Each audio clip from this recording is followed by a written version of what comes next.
हालत बेहद गंभीर है। सोशल मीडिया पर इस तरह की तस्वीरें फिलहाल चल रही हैं जिसमें लोगों के द्वारा हिंसा की बात की जा रही है। ऐसे में हमें इन्हें रोकने की आवश्यकता है। सरकार को चाहिए कि इनको सख्त शब्दों में जवाब दिया जाए। दुनिया में भारत का अब डर होना जरूरी है। भारत दुनिया की अगर 4th लार्जेस्ट इकोनॉमी भी है तो उसे केवल अब सुनते रहने की आवश्यकता नहीं है कि साहब हमको आप कुछ भी बोलिए हम सुनते रहेंगे, क्योंकि मेन स्ट्रीम मीडिया को वहां पर मार पीट दिया गया है, वो लोग रिपोर्टिंग ही नहीं कर पा रहे हैं। तो ऐसे में सोशल मीडिया के थ्रू, क्योंकि वहां पर फेसबुक बहुत चलता है, वहां के थ्रू ये सारी खबरें बाहर निकलकर आ रही हैं। हालांकि यहां पर जो ये तस्वीर आप देख रहे हैं ये भारत का हाई कमीशन है और उसके बाहर उसके ऊपर यहां पर ईंट फेंकते हुए लोग दिखाई दे रहे हैं। ये निश्चित ही संवेदनशील विषय है और ये भारत की चुप्पी के कारण ऐसा हो रहा है। ये वो स्थिति है जहां पर एक उन्मादी भीड़ का समूह भारत के खिलाफ प्रदर्शन करने के लिए तैयार हो रहा है और ऐसे समय पर जब यहां सिक्योरिटी फोर्सेस खड़ी हैं और वो प्रदर्शनकारियों को कुछ करने से रोक नहीं रही हैं।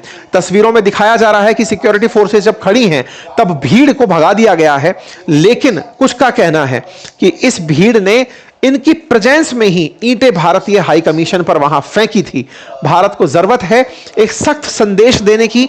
हमारा हाई कमीशन, जब भी किसी देश का कहीं हाई कमीशन या एम्बेसी होती है, वो उसकी अपनी ओन टेरिटरी कंसीडर किया जाता है। यहां ध्यान रखने की बात है, एक बार लेबनान के अंदर ईरान की एम्बेसी में इजराइल ने गोला चला दिया था तो ईरान ने अपने देश से बैठ करके इजराइल पर रिटेलिएट किया था। भारत को जरूरत है यह समझने की कि हमारी एम्बेसी पे पत्थर फेंकना, हमारे हाई कमीशन पर पत्थरबाजी करना, यह हम पर पत्थर फेंकने जैसा है, भारत को निशाना बनाने जैसा है।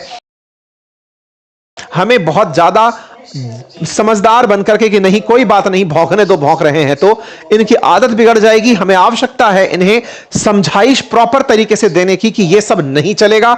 इसके लिए प्यार से नहीं तो दंड से जैसे भी समझाया जा सके भारत को समझाने की जरूरत होगी। भारत को समझाने की जरूरत होगी कि यह मीडिया कवरेज जो आए दिन दिखाए जा रहे हैं अवामी लीग के खिलाफ, ये पूरी तरह से प्रायोजित हैं। भारत के द्वारा यह समझाना होगा विश्व को कि पाकिस्तान और चाइना किस तरह से मिलकर के बांग्लादेश को भारत के खिलाफ तैयार कर रहे हैं। आप सभी को जानकारी दे दूं कि भारत की जो विदेश समिति है, विदेश मंत्रालय के अंदर जो समिति है संसद के अंदर, उसने अपनी रिपोर्ट तक बना करके अभी संसद को सौंपी है कि किस तरह से बांग्लादेश हमारे लिए चिंता का कारण बनता चला जा रहा है। भारत यहां पर चुप नहीं बैठा रह सकता। भारत ने शेख हसीना को वहां से खुद निकाला नहीं, वो खुद आकर यहां पहुंची। हमने राजनीतिक रूप से असाइलम दिया है जो कि शरण के नियमों के अधीन है। हमने जो भी किया वो अपने उस तरह के तर्ज पर किया जो हमारी पॉलिसीज में लागू होता है, लेकिन इसके चलते अगर बांग्लादेश हदें पार करेगा, हमें आवश्यकता है कि उन्हें उन्हीं की भाषा में समझाना पड़ेगा। बांग्लादेश के अंदर प्रदर्शनकारियों ने अवामी लीग के ऑफिस को आग लगाई। चीफ एडवाइजर का बाद में ट्वीट निकल कर आता है जो भर के पेज कहते हैं कि जिन्होंने भी यह किया होगा उन्हें कड़ी सी कड़ी सजा मिलेगी। अपनी तरफ से सारी जानकारी लिखते हुए इन्होंने राष्ट्र के नाम संबोधन दिया। इन्होंने कड़ी सजा के बारे में तो कहा ही कहा, साथ में यह भी कहा कि उस्मान हदी के सम्मान में राष्ट्रीय शोक रखा जाएगा और मारने वालों की सूचना देने वाले को 37 लाख रुपए दिए जाएंगे, यानी कि इनाम की राशि तक दी जाएगी। इन्होंने कहा कि हम इनके लिए एक दिन झंडा झुकाएंगे।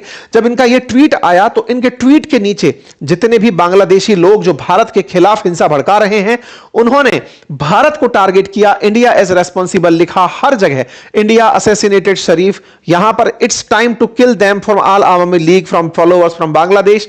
कुल मिलाकर के इस तरह के सोशल मीडिया पर ट्वीट्स चलने लगे। To the Indian high commission Dhaka, this is bring to your notice that शहीद Usman Hadi blood will not go unanswered. इससे भारत को समझने की जरूरत है, कहीं ऐसा ना हो कि हमारे जो भी लोग बांग्लादेश में हैं और तो और कोई है या नहीं, हमारे खिलाफ अगर वहां पर बातचीत हो रही है तो भारत को आवश्यकता है कि उन्हें मुंहतोड़ जवाब दिया जाए ताकि औरों में इस प्रकार का दुस्साहस ना पनपे। यहां पर आप देख सकते हैं सब लोग भारत को जिम्मेदार ठहराते हुए दिखाई दे रहे हैं। इनमें से किसी के पास कोई भी इस बात की ऑथेंटिक जानकारी नहीं है, लेकिन जहां देखो वहां पर दिल्ली किल्ड उस्मान हदी, दिल्ली किल्ड उस्मान हदी लिख रहे हैं। इस प्रकार के क्लेम किए जा रहे हैं कि अब तो हमें पुराने जमाने में लौटना होगा, ग्रेटर बांग्लादेश बनाना होगा, क्योंकि हमारे जो सिराजुद्दौला थे जो अंग्रेजों के समय पर बैटल ऑफ प्लासी हार गए थे, उससे पहले का जो बंगाल है हमें वो वापस बनाना होगा। इस तरह की इनके अंदर थॉट का विकास होने से पहले ही इन्हें कुचल देना चाहिए। भारत को चाहिए कि जिस तरह से चिकन नेक को टारगेट करने का ये लोग ख्वाब देखते हैं, छत विच्छत बांग्लादेश को कर दिया जाए। जिस प्रकार से भारत को चाहिए कि नॉर्थ ईस्ट से बंगाल की खाड़ी को कनेक्ट करने के लिए एक प्रॉपर तरीके की कैनाल खुद से बनाए, खुद से एक पूरी तरह का एक रास्ता ड्राइव करे। बांग्लादेश में भारत को अब बहुत सख्ती से पेश आने की जरूरत होगी, अदरवाइज ये सब चीजें एक दिन भारत के अंदर माहौल खराब करेंगी। ये सब चीजें भारत के खिलाफ पड़ोस में बहुत माहौल बिगाड़ेंगी। भारत को आवश्यकता है कि इन्हें अब रोकना होगा। भारत के खिलाफ जिस तरह का माहौल चल रहा है, इसको देखते हुए साथ ही साथ आप देखें कि इनके समर्थन में बांग्लादेश क्रिकेट के द्वारा वो दिया गया, सम्मान दिया गया, इनको कंडोलेंसेस दी गई। मैं यहां पर याद दिला दूं, एक नेता का किसी इस प्रकार से असैसिनेशन होना निश्चित ही चिंता का बात है। इस प्रकार से राजनीति के अंदर द्वेषतापूर्ण घटनाएं नहीं होनी चाहिए, लेकिन इस बात के लिए भारत ही जिम्मेदार है। यह क्लेम करने से पहले बांग्लादेशियों को बचना होगा। बांग्लादेश की सरकार को चाहिए कि वो इस तरह से अपनी भीड़ को हरकतें करने से रोके, खुद से स्पष्टीकरण दे, भारत दबाव बनाए बांग्लादेश पर। उसे आवश्यकता है कि उसे अपने तरीके से यह स्पष्ट करना होगा कि यह अब और नहीं चलेगा। आप देखें, हमारे ऊपर बयान देने के चलते इनके यहां पर कई सारी मिनिस्ट्रीज एक्टिवेट हो गई हैं, और तो और यूएस एम्बेसी ढाका ने बकायदा इन्हें अपनी तरफ से कंडोलेंसेस दे दिए हैं। कहा है कि यूथ लीडर शरीफ उस्मान हदी उनके लिए मतलब उसको बड़ा लॉस मानते हैं। ये कुल मिलाकर के अमेरिका के द्वारा प्रायोजित मोहम्मद यूनुस अब भारत के खिलाफ बांग्लादेश को पूरी तरह से प्रपंच में चाइना और पाकिस्तान के साथ मिलकर यूज कर रहे हैं। भारत के खिलाफ माहौल हेडलाइंस बनने लगा है, विश्व मीडिया में यह कवरेज होने लगा है। विश्व मीडिया के अंदर आप उठा करके अगर देखें तो यहां पर भारत ने तो अपनी तरफ से एडवाइजरी जारी की है कि जो भी भारतीय वहां पर हैं वो सुरक्षित रहें, लेकिन विश्व मीडिया के द्वारा इसे कवर किया जा रहा है कि साहब बांग्लादेश के अंदर कुछ इस तरह की घटना घट गई है जो कि एक यूथ लीडर की मौत से जुड़ी है। इंटरेस्टिंग पार्ट है कि भारत के खिलाफ इन तमाम चीजों के बीच में, विरोध के बीच में, पार्लियामेंट्री हाउस के अंदर, लोकसभा सेक्रेटरीट के अंदर एक रिपोर्ट आती है, जिस रिपोर्ट के अंदर इंडिया बांग्लादेश के रिलेशनशिप के ऊपर लोकसभा के सेक्रेटरीट के अंदर यह रिपोर्ट प्रकाशित होती है। में जो कमेटी बनाई गई थी एक्सटर्नल अफेयर्स के द्वारा, उस कमेटी के द्वारा इस रिपोर्ट को दिया गया, जिसमें strengthening bilateral engagement with Bangladesh को एम्फसाइज किया गया, जिसमें maintaining vigilance on foreign activities in Bangladesh के ऊपर बात की गई। यहां पर ध्यान देने वाली बात है कि बांग्लादेश में जो वायुसेना का लाल मोनिर हाट एयरबोस बन रहा है, एयरपोर्ट बेस बन रहा है, जिसको लेकर पहले भी हमने जिक्र किया था। यह लाल मोनिर हाट करके जो बेस है वो था जिसको पहले कभी यूज नहीं किया गया, लेकिन अब चाइना के सपोर्ट में उसे यूज किया जा रहा है क्योंकि वो चिकन नेक के बिल्कुल नजदीक है।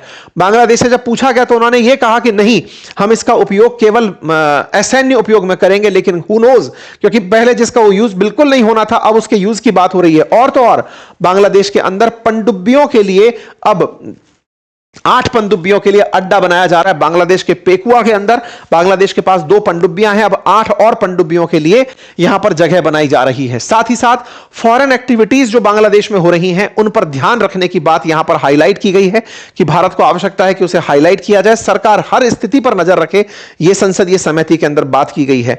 सेंटर स्टेट का कोऑर्डिनेशन बढ़ाकर रखा जाए, क्योंकि जो भी हमारे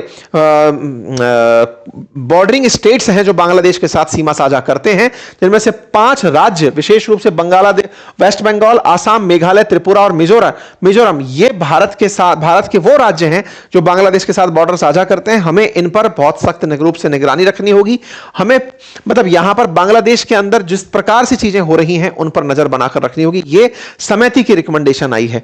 विश्व मीडिया के द्वारा इसे पूरी तरह कवर किया जा रहा है कि प्रोटेस्ट यहां पर उस्मान हदी के मरने पर हो रहे हैं। यहां पर हर तरफ अगर आप खबर देखें तो वर्ड के अंदर यह हाईलाइट बना हुआ है। साथियों, बांग्लादेश की घटना विश्व के लिए तो बड़ा सबक है ही, लेकिन भारत को इसे केवल रिसीवर एंड पर बैठकर नहीं सुनना चाहिए। अगर यह किसी अज्ञात व्यक्ति के द्वारा किया गया कार्य भी है तो ऐसे में भी भारत को नहीं सुनना चाहिए। देखिए, आज इजराइल के द्वारा ईरान में बैठ करके हमास के लीडर्स को, ईरान के लीडर्स को टारगेट किया गया यदि वो इजराइल के खिलाफ सोचते थे और बोलते थे। कोई भी प्रोटेस्ट इस तरह का इरप्ट नहीं हुआ कि इजराइल को कोई नुकसान हुआ हो। आज भारत को आवश्यकता है कि अगर भारत के विरोधी कहीं पर भी हैं उनके खिलाफ एक्शन ले और दुनिया में पब्लिकली बोलकर चले कि हमारे खिलाफ अगर कोई भी है तो हम उसे बख्शेंगे नहीं। दुनिया में भारत का अब डर होना जरूरी है। भारत दुनिया की अगर 4th लार्जेस्ट इकोनॉमी भी है तो उसे केवल अब सुनते रहने की आवश्यकता नहीं है कि साहब हमको आप कुछ भी बोलिए हम सुनते रहेंगे। ये झोले छाप लोग जिनके पास में मतलब छींक दें, और मतलब वही वाली बात में मैं कहता चाहता हूं आप लोगों से, गंगा नदी पर बने बैराज को अगर खोल दिया जाए तो बांग्लादेश बह जाए। ये लोग इस तरह का प्रोटेस्ट करके भारत के खिलाफ जो गंद फैला रहे हैं, इससे औरों के हौसले बढ़ते हैं। कई ऐसे अल्पजीवी लोग हमारे देश में भी रहते हैं जिन्हें लगने लगता है कि भारत के खिलाफ कुछ भी बोलो सब चल जाता है। ऐसा नहीं होना चाहिए। बहुत चिन्नू मिन्नू टाइप के जो देश हैं, अगर इनको इस तरह के हौसले बढ़ने लगेंगे, हौसले तो हम जब चाइना तक के, अमेरिका तक के नहीं टिकने देते, तब फिर इन देशों की क्या हिमाकत है। ऐसे में हमें इन्हें रोकने की आवश्यकता है। सरकार को चाहिए कि इनको सख्त शब्दों में जवाब दिया जाए। और भारत को शेख हसीना को बचाने के लिए डिफेंसिव होने की जरूरत नहीं है। हमने वही किया जो हमारा धर्म कहता है। हम हमेशा शरणागति में आए हुए की रक्षा करते हैं और हमने वही किया। शेख हसीना हम हमारे विमान से बचाकर नहीं लाए थे, वो खुद उड़कर यहां तक पहुंची, हमारे यहां पर स्वागत किया गया। हमने दलाई लामा के साथ भी यही किया, हमने इनके साथ भी यही किया। और हम हमेशा शरणागति में आए हुए का, भगवान राम के टाइम से ही जब विभीषण खुद शरणागति में आए, हमने उन तक की हिफाजत की। बिल्कुल हम उसी तर्ज पर यह काम करते चले जा रहे हैं। भारत को आवश्यकता है कि इस असुरों की सेना का वहीं पर इलाज कर दिया जाए। अति आवश्यक है कि अज्ञात अगर वाकई में है तो उन्हें सक्रिय फिर से कर दिया जाए। पूरी तरह से यह सारी स्थिति बनी है हमारी उस न्यूज के बाद जो आपने कल सुनी थी अपनी पाठशाला पर, जिसमें मैंने आपको बताया था कि अज्ञात फिर सक्रिय हैं। बांग्लादेश के अंदर छात्र नेता को गोली मारी गई है। भारत के विरोध में जो बांग्लादेशी सड़कों पर उतरे थे, असल में जिस व्यक्ति को गोली मारी थी वो व्यक्ति मर गया है, जिसके चलते वहां के प्रमुख अखबार डेली स्टार की बिल्डिंग को आग लगा दी गई। प्रमुख अखबारों के अंदर प्रथम आलोक करके जो न्यूज चैनल है, उसके अंदर पत्रकारों को ही जला दिया गया। 30 पत्रकार जब अंदर थे उस समय पर बिल्डिंग में आग लगा दी गई। ऐसी तस्वीरें फिलहाल बाहर निकलकर आ रही हैं जिसमें अखबारों की और न्यूज चैनल्स की बिल्डिंगों को तोड़ती हुई जनता दिखाई दे रही है। ऐसे प्रतिष्ठानों को तोड़ती हुई जनता दिखाई दे रही है। यहां पर रात को जो उन्मादी भीड़ उमड़ रही है, इसे देखकर अंदाजा लगा सकते हैं। यह उस्मान हैदी जिसे गोली मारी गई थी, यह उस्मान हैदी नाम का व्यक्ति मर गया है। इसके चलते अब लोगों का गुस्सा फूट पड़ा है और वो सीधे सीधे भारत को ब्लेम कर रहे हैं। 11 दिसंबर को इलेक्शन डेट की घोषणा होती है। 12 दिसंबर को ये चुनाव प्रचार के लिए बाहर निकलते हैं। जब ये बाहर निकलते हैं, इन्हें गोली मार दी जाती है। इनको गोली मारने के पीछे इनके करतूत जो थे, इनके पीछे जो किए हुए कांड थे, उनको जिम्मेदार ठहराया गया, क्योंकि ये बांग्लादेश के लिए बात करने से ज्यादा भारत के खिलाफ जहर उगल रहे थे। इनके जहर उगलने में भारत के टुकड़े करना इनकी प्लानिंग में था। ये बांग्लादेश को वृहद बांग्लादेश और पाकिस्तान को वृहद पाकिस्तान के रूप में देखते थे। इस तरह का कंटेंट ये सोशल मीडिया पर आए दिन साझा करते रहते थे। इनकी सोशल मीडिया पर कंटेंट की पब्लिकेशन, पोस्टिंग और साथ ही साथ मंच पर भारत के खिलाफ बयान, ये लोग जोड़ पा रहे हैं कि शायद भारत ने इन पर हमला करवा दिया होगा और इसी के चलते भारत के खिलाफ लोग इकट्ठा हो रहे हैं। इन्हें इलाज के लिए सिंगापुर ले जाया गया, लेकिन ये इनकी मृत्यु हो गई। जैसे ही मौत की खबर निकली, हम उस्मान हदी हैं ये कहते हुए लोग सड़कों पर उतर आए और ऐसा कहते हुए मास प्रोटेस्ट होने लगे। मास प्रोटेस्ट में लोग भीड़ के शक्ल लेकर के, ऐसे में हिंदुओं को टारगेट किया जाना बांग्लादेश में शुरू हुआ। उन्हें मारा, पीटा, घसीटा गया, उनके प्रतिष्ठानों को नुकसान पहुंचाया गया। यहां पर वीआर हदी के पोस्टर्स लहराए गए। जहां तहां देख रहे हैं रात से ही प्रोटेस्ट चल रहा है। आज इनकी डेड बॉडी आने वाली है। बांग्लादेश में झंडा झुकाया गया है, राष्ट्रीय शोक रखा गया है। इनके परिवारजनों को नौकरी दी जा रही है, राष्ट्रीय शोक की घोषणा कर दी गई है। दुनिया भर की जो एम्बेसीज हैं वो बांग्लादेश में इस यंग लीडर के मरने पर अपनी तरफ से सांत्वनाएं, कंडोलेंसेस भेज रही हैं, जिसमें अमेरिका सबसे आगे खड़ा है, जिसने अपनी तरफ से कंडोलेंसेस भेजी हैं। कुछ इस तरह की तस्वीरें यहां पर बहुत कॉमन हुई, जहां पर भीड़ ने अपनी बात ना रखने पर या फिर अपने खिलाफ विचार रखने पर लोगों को निशाना बनाना शुरू किया। ये तमाम न्यूज चैनल्स जो थे, ये भले ही बांग्लादेशी थे, लेकिन इनके द्वारा बातें भारत के समर्थन में की जाती हैं, बस ये आरोप था। ऐसे में उनको और उनके चाहने वालों को टारगेट किया जाना शुरू हुआ। शेख हसीना के समय पर जो शिक्षा मंत्री थे, उनके घर को निशाना बनाया गया। ऐसे कई सांस्कृतिक केंद्रों को निशाना बनाया गया, जिनमें से एक चयानॉट प्रमाइसेस भी प्रसिद्ध है। वहां पर सारे के सारे इंस्ट्रूमेंट्स को उखाड़ उखाड़ करके फेंक दिया गया। आप देख सकते हैं कैसे हिंदू युवक को पीटने की तस्वीर वायरल हो रही है, कैसे एक व्यक्ति को नंगा करके पीटने की तस्वीर वायरल हो रही है। फिलहाल के लिए इतना ही। बाकी आप लोग क्या सोचते हैं, अपनी राय जरूर कमेंट बॉक्स में बताइए। जाइए। चैनल पर नए हैं तो सब्सक्राइब करते जाइए, आपसे कई बार हमने रिक्वेस्ट किया है, फिर एक बार रिक्वेस्ट है कि आप चैनल को सब्सक्राइब करें ताकि आपकी जो प्रेजेंस है वो हमें उत्साह बने, हमारे लिए उत्साह बने, जिसका कोई चार्ज नहीं लगता है। ठीक है, थैंक यू सो मच।